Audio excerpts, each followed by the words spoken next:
સોનારી ગામ ખાતે આવેલ ત્રંબકેશ્વર મહાદેવ મંદિરની એક મહિમા છે। આજે ત્રંબકેશ્વર મહાદેવ મંદિરની 24મી સાલગીરી ઉજવાઈ રહી છે। સોનારી ગામ ખાતે આવેલ ત્રંબકેશ્વર મહાદેવ મંદિરની એક અલગ જ મહિમા છે। દર વર્ષની જેમ ચાલુ વર્ષે પણ ત્રંબકેશ્વર મહાદેવ મંદિરની સાલગીરી ઉજવાઈ રહી છે।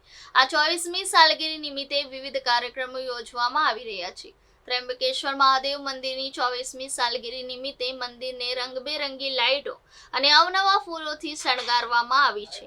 આ મંદિરનું એક અલગ જ મહત્વ છે। ત્રંબકેશ્વર મહાદેવ મંદિરની સાલગીરીને લઈ ગ્રામજનોમાં ઉત્સાહ જોવા મળી રહ્યો છે। 24મી સાલગીરી નિમિત્તે મહાઆરતી સાથે મહાભંડારા અને ભજન સંધ્યાનું સુંદર આયોજન કરવામાં આવ્યું છે। જી આપનું નામ, આજે કયું કાર્યક્રમ રાખવામાં આવ્યું છે? મારું નામ મેહુલ પટેલ છે અને આજે અમારી 24મી સાલગીરી છે ત્રંબકેશ્વર મહાદેવ આ કયું ગામ છે? સોનારી ગામ છે। આજે સાલગીરા બાબતે તમે કયા કયા પ્રોગ્રામો રાખાયા છે? સાલગીરી પ્રોગ્રામે અમે અહીંયા એક ભંડારાનું આયોજન કર્યું છે અને સાંજે ભજન સંધ્યા છે। આરતીમાં આશરે કેટલા લોકો હાજર રહ્યા હતા?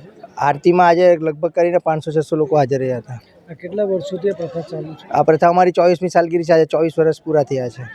આ તહેવાર નિમિત્તે તમે લોકોને શું સંદેશ આપવા માંગો? બસ બધા ભાવ ભક્તિથી ભગવાનનું સ્મરણ કરે।